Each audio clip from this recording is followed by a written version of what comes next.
Pittsburgh. It's been only 6 months since Omar Khan took over the Steelers' general manager position, and one thing has become crystal clear: he approaches his job in a totally different way than previous general manager Kevin Colbert.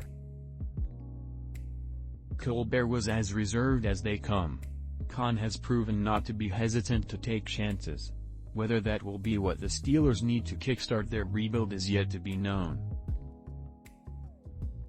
But Tuesday's trade deadline was a clear indication that Khan is going about his job differently than Colbert.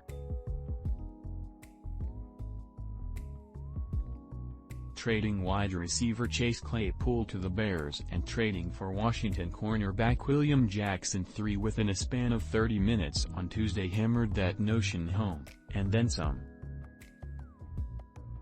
Both trades won't become official until the player passes a physical.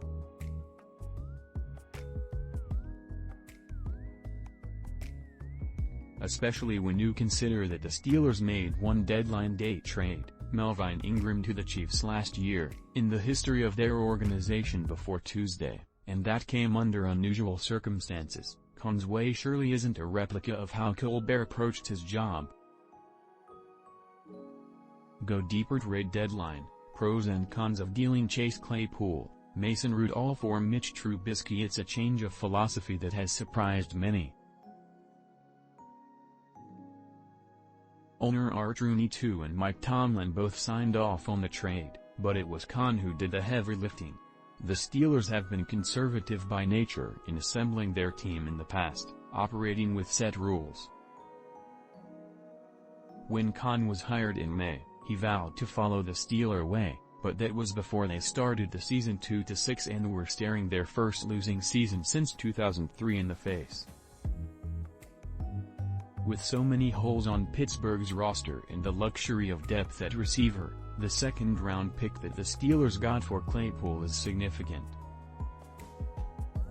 With it being the Bears' pick in the second round, the draft choice could very well end up being in the top 40 of the draft. That would give the Steelers 3 selections within the first 40 to 45 picks in the 2023 draft if everything remains status quo. Still, moving on from Claypool wasn't easy. News broke of the trade while the locker room was still open Tuesday. Claypool spoke to the media and then was summoned to Khan's office.